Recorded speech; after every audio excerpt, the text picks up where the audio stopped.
ब्रह्ममुरारिसुराचितलिङ्गं निर्मलभासितशोभितलिङ्गं जन्मज दुःखविनाशकलिङ्गं तत्प्रणमामि सदा शिवलिङ्गम्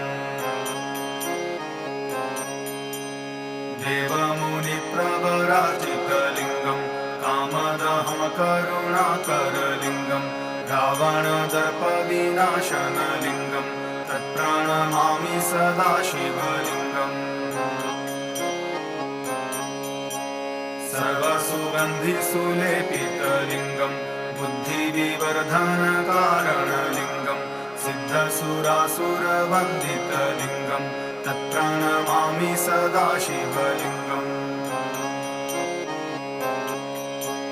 कनकमहामणिभूषितलिङ्गं फणिपतिवेष्टितशोभितलिङ्गं रक्षसु